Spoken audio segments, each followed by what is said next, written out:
بسم اللہ الرحمن الرحیم۔ تو کل اسماء الرجال کے بارے میں بات کی تھی۔ میں نے اتنا عرض کیا تھا کہ جتنی ضروری باتیں ہیں وہ سیکھ لیں جو ایک دورہ حدیث کے طالب علم کو معلوم ہونی چاہیے، باقی مفصلات مبسوطات مطولات تو اللہ تخصص الحدیث کی توفیق دے، وہاں دیکھ لینا۔ تو اس میں نے یہ بھی عرض کیا تھا کہ کچھ کتابیں ایسی ہیں اسماء الرجال میں جو صرف ضعیف راویوں کے بارے میں لکھی گئی ہیں، اس کتاب میں سارے ضعیف راوی ہیں، جنہیں ضعیف راویوں نے اکٹھے کر دی۔ تو ان میں سے جو مشہور کتاب ہے وہ ہے الکامل فی ضعفاء الرجال، یہ آپ کے سامنے ہے، یہ الکامل فی ضعفاء الرجال، یہ مشہور ہے ابن عدی کے نام سے، الکامل ابن عدی، یہ لکھا بھی ہے۔ امام حافظ ابی احمد عبداللہ بن عدی لکھا ہوا ہے، اس کا کہ رس عدی ہوگا، مشہور ابن عدی ہے۔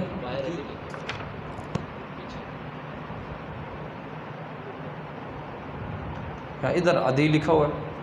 چلیں اس کی تحقیق کر لیں گے۔ ویسے ہم نے ابھی تک عدی ہی سنا ہے، واللہ اعلم بالصواب، ممکن ہے بعد میں ایک لفظ معروف اور ہوتا ہے، حقیقت اور ہوتی ہے۔ چلو یہ الکامل ہے۔ اسی طرح ایک ابن حبان کی ہے، الثقات لابن حبان، اسی ابن حبان کے اور ہے الضعفاء والمجروحین، ابن حبان کی۔ اچھا لفظ یہ حبان ہے، حبان نہیں ہے، لوگ اس کو حبان پڑھتے ہیں، ابن حبان۔ ثقات بھی ہے ان کی، الثقات لابن حبان، الضعفاء والمجروحین، الضعفاء والمجروحین، ابن حبان کی۔ اچھا اس میں ایک سوال یہ پیدا ہوتا ہے، آپ بہت دفعہ دیکھیں گے جیسے یہاں بھی کتاب کا نام ہے الضعفاء والمجروحین، حالانکہ کیا ہونا چاہیے تھا الضعفاء والمجروحون۔ بہت دفعہ آپ دیکھیں کہ کتاب کے نام میں جر آئی ہوتی ہے، حالانکہ نام میں تو رفع ہونا چاہیے نا، جیسے تقریب التہذیب، تقریب التہذیب تو نہیں پڑھتا کوئی۔ تو اس کی وجہ یہ ہے کہ انہوں نے کتاب کا نام اس طرح رکھا ہوتا ہے، کتاب الضعفاء والمجروحین، کتاب کا پورا نام یہ ہے، کتاب الضعفاء والمجروحین، لیکن ہمارے ہاں اختصاراً لفظ کتاب اڑا دیتے ہیں، چونکہ کتاب تو ہے ہی کتاب، تو الضعفاء والمجروحین مشہور ہو جاتا ہے۔ تو اس میں بعض دفعہ ایک مبتدی کو اشکال ہو جاتا ہے کہ مجرور کیوں ہے یہ، اور بھی اس طرح کی کئی کتابوں میں آپ دیکھیں گے کہ کتاب کا نام ہی مجرور ہو جاتا ہے، تو اس کی وجہ میں نے آپ سے عرض کی ہے۔ اس طرح خیر بہت ساری کتابیں ہیں، ضعفاء کی بھی اور ثقات کی بھی، اور کچھ کتابیں ایسی ہیں جو مطلق ہیں۔ ایک علامہ ذہبی کی کتاب ہے سیر اعلام النبلاء، اچھا میزان الاعتدال، لسان المیزان، لسان المیزان یہ بھی ضعفاء کے بارے میں ہے اور مشہور کتاب ہے لسان المیزان۔ اور جس طرح الکامل لابن عدی مشہور ہے، اسی طرح لسان المیزان بھی مشہور ہے۔ اچھا یہ میرے سامنے ہے سیر اعلام النبلاء، علامہ ذہبی رحمۃ اللہ علیہ کی ہے، بہت مشہور کتاب ہے۔ سیر کا معنی سیرت کی جمع ہے، یہ اعلام علم کی جمع ہے، نبلاء نبیل کی جمع ہے، یعنی جو بڑے لوگ تھے ان بڑے لوگوں کی سیرت اس میں لکھی ہوئی ہے، سوانح عمری لکھی ہوئی ہے، راوی کا نام لکھتے ہیں، پھر سیر اعلام النبلاء، اس میں تو سیرت لکھی ہے، اور اس کے اندر بہت سارا راویوں کے حالات پر بھی تبصرہ انہوں نے کیا ہوا ہے۔ سیرت چلتی رہے گی، اور شروع میں حضور صلی اللہ علیہ وسلم کی سیرت ہے، پورا منہج تو مجھے اس کا یاد نہیں آ رہا، اس تخصص میں تو اسے استفادہ کیا تھا کافی، لیکن ابھی تو میرے سامنے اس کی پہلی جلد ہے جس میں حضور پاک صلی اللہ علیہ وسلم کی سیرت ہے، مجھے یاد یہ پڑتا ہے، اگلی جلدیں تو ہے نہیں اور پرانا اس سے استفادہ کیا ہوا ہے، یاد یہ پڑتا ہے۔ آپ دیکھ لینا اس کی باقی جلدوں میں نا راویوں کے نام ہیں، راوی کا نام لکھتے ہیں، پھر روا عن فلان روا عنہ فلان، اس طرح لکھ کر وہ راویوں کا تذکرہ کرتے ہیں، تو مجھے یاد پڑتا ہے، آپ اگلی جلدیں اس کی دیکھ لینا۔ جی نہیں، میرے خیال میں حروف تہجی کے دوار سے لکھا ہے جی۔ اچھا اس طرح بہت ساری خیر کتابیں ہیں، یہ آج جمع کرا دینا۔ تو صحیح بخاری کے بارے میں بھی کتابیں ہیں،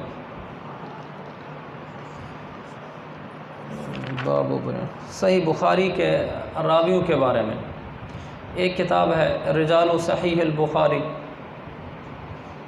اور ایک کتاب ہے التعدیل نام تو پورا لمبا ہے، مختصر نہیں ہے۔ رجال صحیح البخاری علامہ کلابازی کی ہے، کلابازی کاف کتاب والے، بازی زے چھوٹی زی، اور دوسری جو التعدیل ہے وہ علامہ باجی کی ہے، باجی جیسے اردو میں باجی نہیں بولتے ایسے ہی ہے۔ رجال صحیح البخاری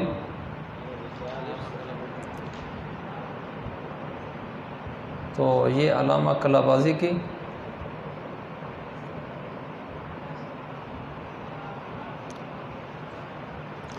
رجال صحیح البخاری اس کا جو اصل نام ہے وہ ہے الہدایۃ والارشاد فی معرفت اہل الثقۃ والسداد، لیکن مشہور رجال صحیح البخاری، آپ پورا نہ لکھیں، رجال صحیح البخاری علامہ کلابازی کی، صحیح البخاری جی، الصحیح کے ساتھ نہیں، رجال صحیح البخاری مضاف مضاف الیہ ہے، اور دوسری تعدیل ہے باجی کی، باجی بھی بڑے معروف عالم ہیں۔ التعدیل اصل پورا نام ہے التعدیل والتجریح لمن خرج عنہ البخاری فی الجامع الصحیح، آپ اتنا لکھ لیں التعدیل والتجریح، التعدیل والتجریح علامہ باجی کی، مشہور آدمی ہے، مالکی تھے، ان کا کافی کام ہے مسئلہ فقہ مالکی پر۔ التعدیل والتجریح یہ آسان ہے یاد رکھنا بھی، علامہ باجی کی، یہ دو کتابیں معروف ہیں، یہ میں نے آپ کو اسی لیے بھی بتائی ہیں، اس لیے کہ ہمیں نا اس کے دوران بخاری پڑھنے کے دوران یہ چیزیں وہ ہیں جن کا دور سبق بخاری سے تعلق ہے، ان کتابوں کے اگر معرفت نہ ہو تو آدمی بخاری کو پھر ایسے پڑھتا ہے جیسے ریاض الصالحین پڑھتا ہے، یعنی بس سبق میں عبارت ترجمہ ہو گیا اور عبارت کے اوپر کوئی ایک اشکال سا ہوتا ہے، کوئی بھئی یہ قیامت، علامات قیامت یہ کیسے بیان کی ہے، حالانکہ ایسے تو نہیں ہو سکتا، اس طرح کے سوال جیسے عمومی ذہن میں پیدا ہوتے ہیں، تو اس طرح کے عمومی سوال کا جواب آدمی پڑھ لیتا ہے اور پھر آگے چلتا رہتا ہے۔ پھر آدمی اس کو دیکھو، دور حدیث اور ریاض الصالحین میں فرق ہی ہے، ہم نے ریاض الصالحین پڑھی تھی، اچھا نصاب میں ویسے داخل ہوتی ہے، ریونڈ کے نظام میں بھی ہے اور وفاق کے نظام میں بھی ہے، یعنی حدیث کی کتاب، تو اس میں یہ ہوتا ہے کہ عبارت، ترجمہ، تشریح وغیرہ موٹی موٹی، لیکن وہی حدیث ہم پھر دور حدیث میں بھی پڑھ رہے ہوتے ہیں، تو دور حدیث کا طالب علم اور ریاض الصالحین کے طالب علم میں فرق تو ہوتا ہے، لیکن وہ فرق تدریس میں بھی اور درس میں بھی محسوس ہونا چاہیے کہ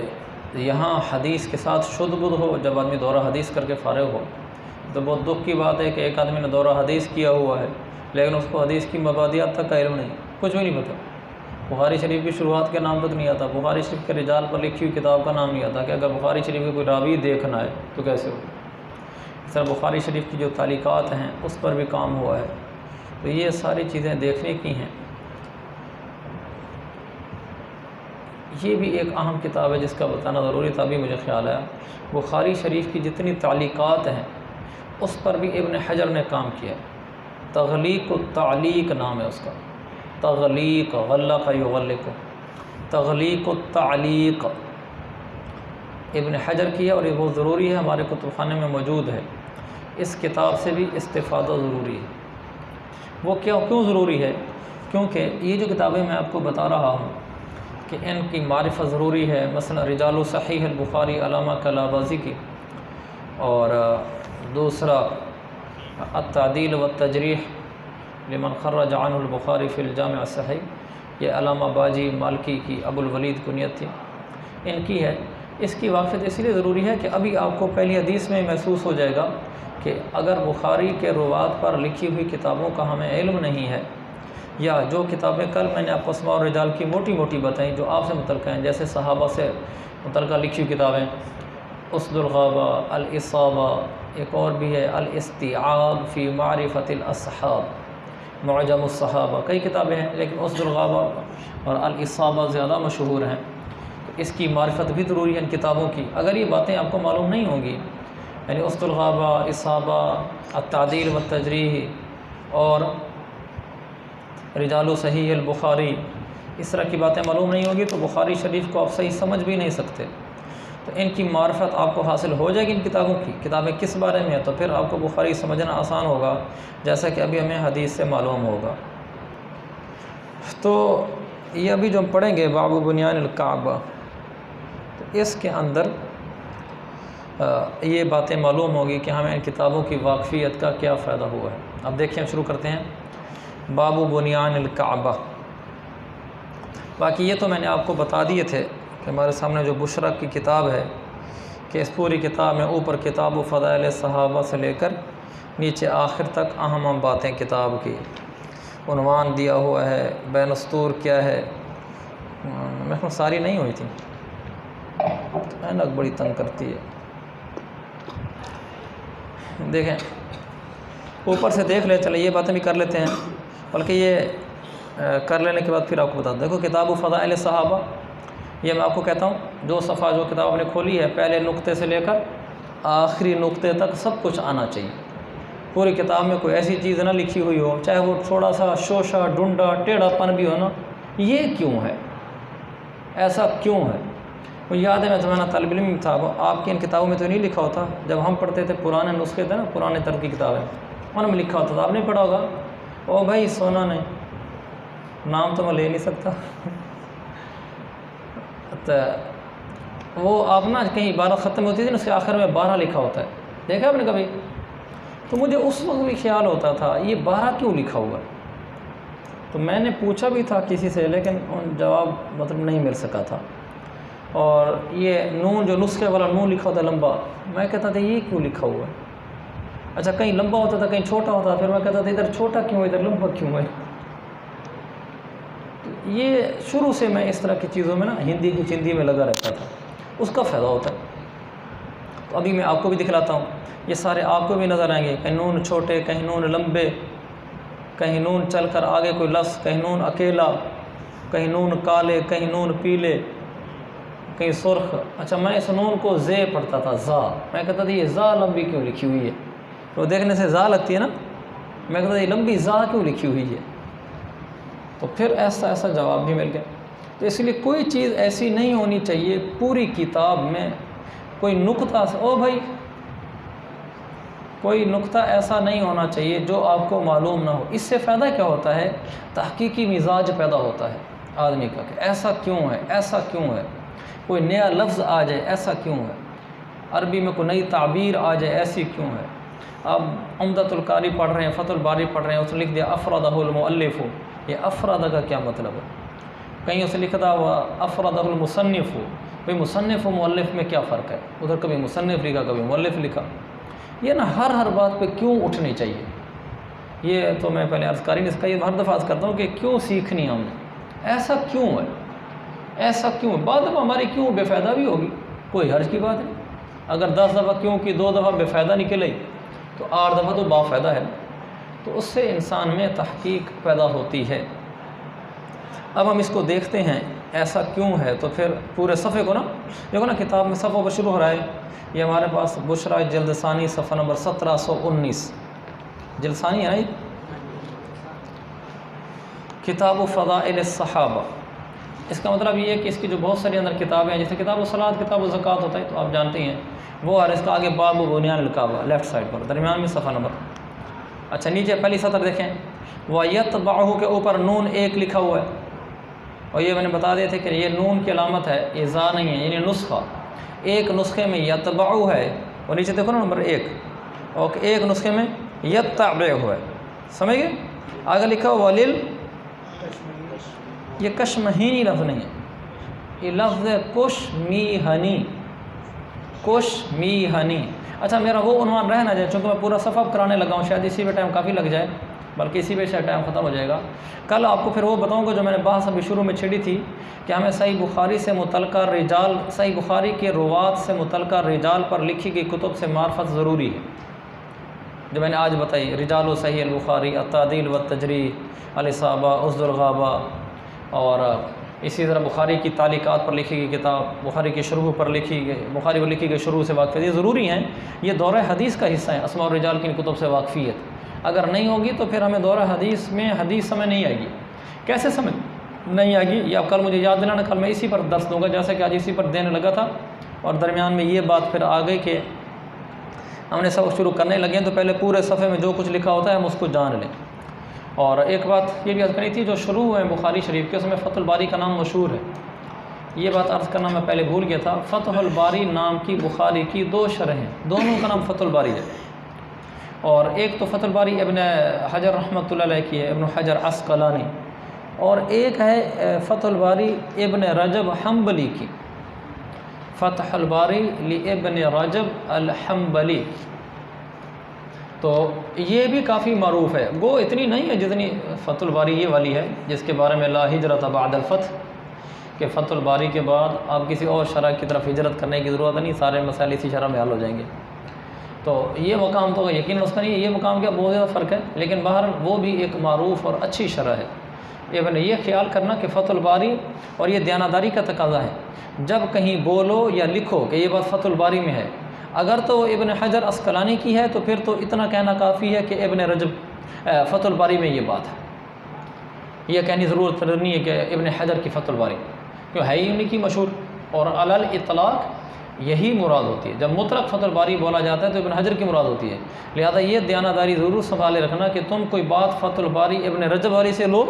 اور حوالے میں کہہ دو فتح الباری میں لکھا ہے، میں سمجھتا ہوں یہ خیانت ہوگی، اس لیے کہ فتح الباری مطلق بولا جائے تو ابن حجر کی مراد ہوتی ہے، اور آپ جب مطلق بولیں گے تو اور آپ کے دل میں یہ کہ میں تو ابن رجب کی مراد لے رہا ہوں، تو یہ من وجہ خیانت بنتی ہے۔ آپ اس کو بتائیں، واضح کریں فتح الباری لابن رجب، اور فتح الباری ابن حجر کیا تو ابن حجر نہ لکھیں، جب مطلق فتح الباری ہوتی پھر یہی مراد ہوتی ہے۔ سمجھ گئے اس بات کو؟ تو ہم کہہ رہے تھے ہمارے صفحے میں کیا کچھ ہے وہ ہم دیکھ رہے ہیں۔ دیکھو اچھا، اس میں آگے یتبعہ، نیچے دیکھ لیتے نمبر 1 میں، وفی نسخۃ یتبعہ وللکشمیہنی یبتغیہ، یبتغی کا معنی ای یطلب، سمجھ گئے؟ ایک تو نسخوں کا مسئلہ بتانا تھا، امام بخاری رحمۃ اللہ علیہ سے کئی شاگردوں نے سنا، سب سے زیادہ مشہور جو ان کے مشہور ہوئے وہ فربری ہیں، پھر فربری رحمۃ اللہ علیہ کے آگے کئی شاگرد تھے، تو نسخے یہ ہوتے تھے کہ ایک شاگرد نے اپنے استاد سے بخاری شریف پڑھی، مثلا کسی ان کے شاگرد نے فربری رحمۃ اللہ علیہ سے بخاری پڑھی، کسی اور نے پڑھی، کئی شاگرد ہیں، تو پھر وہ سبق پڑھنے کے دوران لکھتے تھے، تو وہ استاد بولتا تھا وہ لکھتے تھے، یا ان کا نسخہ لے کر، نسخہ من کتاب، امام فربری کی کتاب، علامہ فربری کی کتاب لے کر ان کا شاگرد دیکھ کر اس کو نقل کرتا تھا، تو دوسرا بھی دیکھ کر نقل کرتا تھا، تو چونکہ نقل کرنے میں اس زمانے میں قلم دوا سے لکھا جاتا تھا، یہ تو عام سی بات تھی کہ لفظ میں فرق پڑ جائے، جیسے ایک لفظ ایسا ہے اس میں عین اور غین دونوں کا احتمال ہو سکتا ہے، جریر اور جریر دونوں ہو سکتے ہیں، عقیم اور عقیم دونوں ہو سکتے ہیں، سلیم اور سلیم دونوں ہو سکتے ہیں، تو بعض دفعہ ان سے کسی نے اپنے لحاظ سے اس کو سلیم سمجھ لیا تو سین کی زبر بھی دے دی، کسی نے اس کو سلیم سمجھا تو اس نے پیش بھی دے دیا، اور اسی طرح لفظ لکھنے میں فرق آ گیا، یہ جیسے یتبعہ لکھا ہوا ہے، یہاں نیچے لکھا یتبعہ، ایک نسخے والوں نے زیر زبر یتبعہ کے لحاظ سے دیے ہوئے تھے، دوسرا نسخہ جو تھا یعنی دوسرے شاگرد نے جو اپنے استاد سے لکھی اس نے یتبعہ کے لحاظ سے را بھی دیے ہوئے تھے، تو دونوں میں فرق ہو گیا نا۔ اچھا، ایک شاگرد جو کشمیہنی ہے اس نے یبتغی ہی لکھا ہوا تھا، آپ کہیں گے یتبع اور یبتغی میں تو زمین آسمان کا فرق ہے، زمین آسمان کا فرق اس لیے ہے کہ یہ کمپیوٹر کی کمپوزنگ ہے، اگر ہاتھ سے لکھا ہو نا تو یبتغی اور یتبع بالکل ملتے جلتے لفظ ہیں، عین کے بعد تھوڑی سی قلم ٹیڑھا ہو جائے وہ ڈنڈا بن جائے گا، نیچے زیر لگانے لگے اب یبتغی کی غین کی وہ یہ کہ 2 نقطے لگنے شروع ہو جائیں گے، جیسے یا کے نیچے نقطے لگائیں، غین کے بعد قلم تھوڑا ٹیڑھا ہوا تو ایک شوشہ بن گیا، ڈنڈا بن گیا غین کے بعد، اور غین کے نیچے زیر لگائی آپ نے تو وہ یا کے نقطے سمجھ آنے لگے، کیونکہ کمپیوٹر والی زیر نقطے تو نہیں ہے نا، ایسے لکیر لگائی ہوگی نا، وہ 2 نقطے بھی کہلا سکتے ہیں، وہ زیر بھی کہلا سکتی ہے، تو بعد میں کسی نے اس پر نقطہ بھی چڑھا دیا ہوگا وہ یبتغی بن گیا، یہ ممکن ہے خود انہیں کو ہی احتمال ہو انہوں نے یبتغی سمجھا اس کو، تو اس لیے نسخوں میں اختلاف ہوتا ہے۔ پھر جب ہمارا زمانہ آیا نا پریس کا، چھپنے کا، ہمارا آج کا زمانہ نہیں، آج سے کافی عرصہ پہلے جب کتابیں چھپنا شروع ہو گئی باقاعدہ پریس میں، یعنی ایسا نہیں ہوتا تھا کہ ہر شاگرد دیکھ کر سارا لفظ بیک وقت متن میں لکھنے سے متن میں گڑبڑ ہو جاتی ہے کہ عبارت پڑھنے میں تسلسل بھی ٹوٹ جاتا ہے، لہذا جو متداول نسخہ ہے، زیادہ استعمال ہو رہا ہے یا زیادہ معتمد نسخہ ہے، اس کا ہم نے اوپر لکھ دیا، باقی نسخوں کے نیچے ہم نے حوالے لکھ دیے کہ جب ہمارے سامنے چھاپنے کے وقت کتابیں کئی تھیں اس وقت یہ سارے لفظ مختلف نسخوں میں تھے، ہم نے یہ ایک لکھ دیا، باقی نیچے دیکھ لو، سمجھ گئے اس بات کو؟ یہ کہ یتبعہ، اگر نون 1 لکھتا ہے تو نیچے نون 1 میں دیکھ لیں، اچھا آگے اس کے آگے چلتے رہیں. اچھا نیچے لکھا ہوا ہے ان الدین دین التوحید اور آگے فا لکھا ہوا. دین التوحید تو نہیں پڑھانا چونکہ ہمارا سبق ایسا نہیں، لیکن فا کیا چیز ہے؟ یہ فا نا کسی کتاب کی طرف اشارہ ہوتا ہے کہ فا سے کون سی کتاب مراد ہے، یہ کون سا مصنف، یہ حوالہ ہوتا ہے. قوسین میں جو لفظ لکھا ہوتا ہے وہ اللہ اکبر وہ حوالہ ہوتا ہے، حوالہ. اب یہ فا سے کیا مراد ہے؟ اب یہ ہمیں کیا پتہ کیا مراد ہے؟ تو لکھنے والے کو پتہ اس نے فا سے کیا مراد لیا ہے. اس کو رموز کہتے ہیں کہ اس نے علامت رمز استعمال کیا ہے، یعنی پورا فتح الباری نہیں لکھا اس نے فا لکھ دی، لیکن پتہ نہیں فا سے کیا مراد ہے اس کی. اب یہ تو ہم کہہ رہے ہیں فتح الباری، اگرچہ یہ فتح الباری ہے ویسے میں آپ کو بتا رہا ہوں، تو آگے کوئی اور لفظ لکھ دے گا تو ہمیں کیا پتہ بھی اس کا کیا مطلب ہے. تو ایسے موقع پر مصنف کے اوپر ذمہ ہوتا ہے، یا نسخہ جو چھاپ رہا ہے جس نے آگے رموز لکھے ہیں اس پر لازم ہے وہ پہلے صفحے میں شروع میں مقدمہ کے عنوان سے یہ ساری باتوں کی وضاحت کرے کہ بھی آگے میں صرف فا لکھوں گا مراد یہ ہوگی، میں صرف میم اور جیم لکھوں گا اور مراد اس کی یہ ہوگی. تو آج آپ نے شروع میں جو ہے نا وہ